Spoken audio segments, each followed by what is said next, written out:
merangkum. Harus dikirim ke dosen Belgia. Kami ucapkan Assalamualaikum untuk hadirin yang berbahagia. Assalamualaikum. Assalamualaikum. Assalamualaikum warahmatullahi wabarakatuh. Alhamdulillahilladzi ja'alal fata quta syadida. Wassalatu wassalamu ala nabiyil mustafa wa ala ali wa ashabihi ahlus sadiq wal wafa. Labbaika ya Rasulullah. Labbaika ya Habiballah. Labbaika ya man jalana wa hadana. Amma ba'du. Awalan hayya bina nashkuru syukran ilallahi ta'ala qad a'tana ni'aman kathiratan hatta nastati'a an nahtafila fi hadzal makan mubarakah. Secondly, may salawat and salam always present to our Prophet Muhammad sallallahu alaihi wasallam, who brought us from the darkness to the lightness, from the stupidity to the cleverness of Islam. Dewan Hakim yang arif dan bijaksana, hadirin generasi Qur'ani yang berbahagia. Keluarga merupakan potret miniatur sekaligus cerminan dan tatanan dalam sebuah masyarakat. Bila keluarga baik, maka baik pula bangsa tersebut.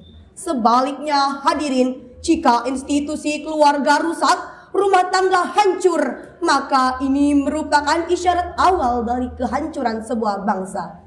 Demikian ungkapan Syekh Aidil Fatih Abdullah dalam karyanya Buyutuna kama yajibu antakuna. Ungkapan tersebut menggambarkan bahwa betapa pentingnya peran keluarga di dalam membangun sebuah bangsa. Bila kita menginginkan bangsa yang baik, maka bangunlah keluarga yang islami, rumah tangga yang Qur'ani, figur seorang ayah yang bijak dan berwibawa, serta sosok seorang ibu yang lembut dan penyantun. Namun, seiring perkembangan zaman, kini keluarga tidak lagi terbentuk, tidak lagi terbangun atas dasar cinta dan iman, melainkan atas dasar nafsu dan kepalsuan. Keluarga yang kita harapkan menjadi keluarga yang harmonis justru menjadi tempat beradu ego dan keinginan. Oleh karena itu, tidak tertutup kemungkinan keluarga sederhana bisa saja melahirkan generasi kurang berkompeten, serta sampah masyarakat yang akan meruntuhkan fondasi bangsa.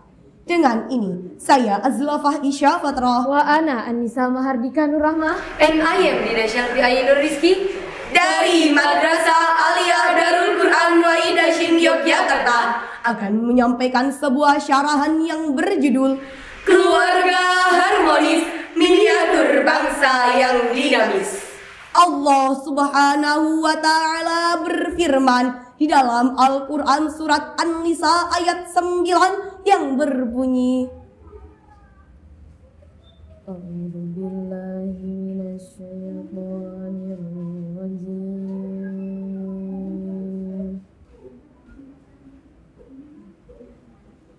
Bismillahirrahmanirrahim.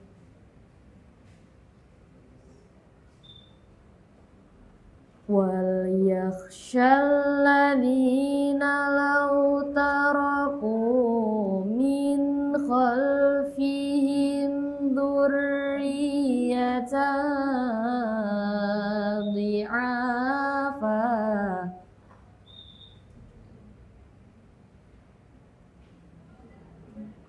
law taraku min khalfihim dhurriyatan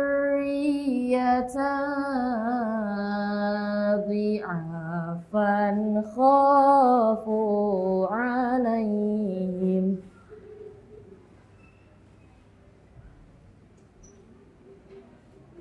falyattaqullaha wal yakulu qawlan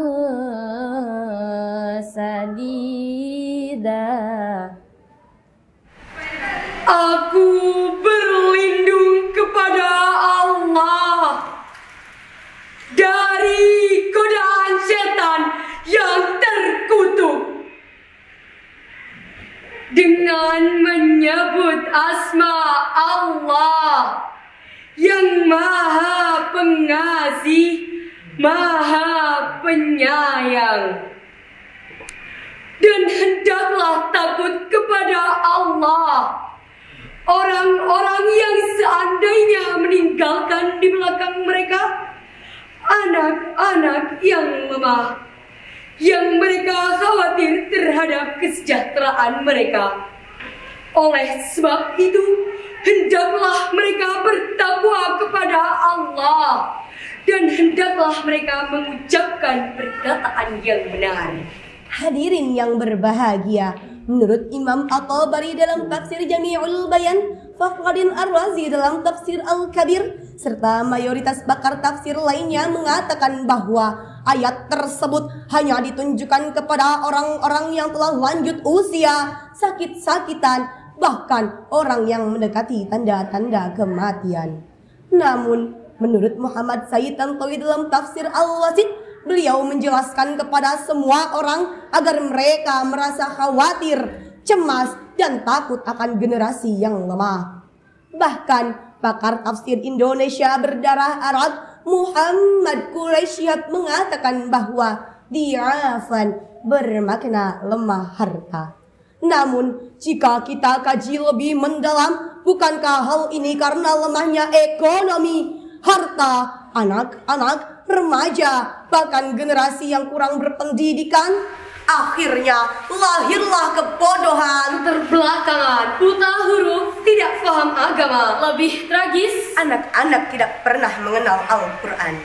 Hadirin yang berbahagia, menurut data statistik tahun 2014, Indonesia merupakan mayoritas muslim dan fanatik dengan keislamannya. Namun 75% generasinya tidak mampu membaca Al-Quran. Fakta tersebut cukup memalukan, mengkhawatirkan, bahkan mencemaskan kita. Disadari atau tidak, ini merupakan rencana awal Barat untuk menjajah dunia Islam. Perdana Menteri Victoria pernah berpidato di depan parlemennya. Apabila kita ingin mengalahkan negara-negara yang penduduknya mayoritas muslim, maka yang paling utama harus dilakukan adalah membuat mereka buta terhadap Al-Quran dan kandungannya. Sebab dengan itulah kita dapat mengalahkan mereka. Selama mereka berpegang teguh pada Al-Quran, selama itu pula kita tidak dapat mengalahkan mereka. Oleh karena itu, keluarga merupakan madrasah pertama dalam umat Islam, berkewajiban untuk menjaga, mendidik, dan mengarahkan anak-anaknya.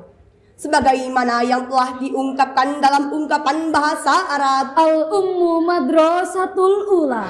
ibu merupakan sekolah yang pertama. Jika dipersiapkan menjadi ibu yang baik, niscaya akan melahirkan remaja-remaja sebagai generasi yang kuat, taat, dan bermartabat. Lantas, bagaimana menciptakan generasi Qur'ani?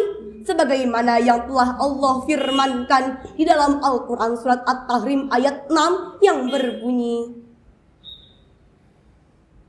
Ya ayyuhalladzina amanu qu anfusakum wa ahlikum nara wa quduhan nas wal hijaratu 'alaiha malaikatun ghiladun shidad la ya'sunallaha ma amarahum wa yaf'aluna ma yu'marun. Sadaqallahul azim. Wahai orang-orang yang beriman, peliharalah dirimu dan keluargamu dari api neraka yang bahan bakarnya adalah manusia dan batu. Penjaganya malaikat-malaikat yang kasar, keras, dan tidak mendurhakai Allah terhadap apa yang diperintahnya dan selalu mengerjakan terhadap apa yang diperintahnya. Maha benar Allah dengan segala firman-Nya. Hadirin para calon penghuni surga, ketika ayat ini turun, Umar bin Khattab bertanya kepada Rasulullah Sallallahu alaihi wasallam, "Ya Rasulullah, kami telah menjaga diri kami, lalu bagaimana kami menjaga keluarga kami?" Lantas Rasulullah menjawab, "Engkau cegah mereka dari larangan Allah dan perintahkanlah keluargamu agar taat kepada perintah Sang Rabbul Alamin." Lantas hadirin, Imam Ali As-Sabuni dalam tafsir Sofwan Tafsir menjelaskan bahwa jagalah dirimu dan peliharalah anak-anakmu dari siksa api neraka yang sangat pedih, dengan cara mencegah mereka dari perbuatan maksiat serta menjadikan Al-Quran sebagai pedomannya. Dengan demikian, ayat tersebut merupakan landasan filosofis bagi orang tua dalam mendidik, mengajar, dan mengarahkan anak-anaknya. Sebab itu, Dr. Asli Muntaqo dalam kitabnya Kaifa Nusa'idul Abnah ala Qiyamihimul Khuluqiyah mengatakan bahwa anak-anak memang butuh materi, anak-anak juga memerlukan tarbiyah jasmaniah. Namun mereka jauh lebih memerlukan tarbiyah Islamiyah, Rabbaniyah, dan Qur'aniyah. Sejarah telah membuktikan, bukankah orang seperti Alfredo Timothy seorang mafia kelas kakap dunia, Johnson Delaine Boy seorang La Cosa Nostra Amerika, Kazuo Nomigaki seorang Yakuza Jepang, serta Lee Tiger Lee seorang preman Hong Kong, ternyata mereka telah menciptakan keonaran di dunia, membajak pesawat, menjadi bandar narkoba, memperjualbelikan wanita. Ternyata mereka adalah sosok anak-anak muda yang terlahir dari keluarga yang tanpa mengetahui kasih sayang yang sesungguhnya. Sebaliknya, Muhammad bin Idris atau Imam Syafi'i, beliau terlahir dalam keadaan sederhana dan dibesarkan dalam keadaan pas-pasan. Akan tetapi dengan kasih sayang dan tarbiyah Qur'aniyahnya dapat menghantarkan beliau menjadi ulama besar dalam peradaban Islam. Hadirin yang kami muliakan, kesimpulannya bahwa keluarga merupakan benteng utama umat Islam. Jika kita mendambakan masyarakat yang taat, Umat yang hebat, bangsa yang kuat, maka mari ciptakan keluarga-keluarga yang sakinah, yang menjadikan Al-Quran sebagai pedoman, manhaj, dan jalan hidup. Mengakhiri syarahan ini, kami mempersembahkan sebuah pantun. Mbak Juminten bojone Mas Haryo, Mangan kupat dicokot ulo, Cekap semanten atur kaulo, menawi lepat nyuwun ngapura. Demikian yang dapat kami sampaikan. Mohon maaf atas segala kesalahan dan terima kasih atas segala perhatian. Wassalamualaikum warahmatullahi wabarakatuh.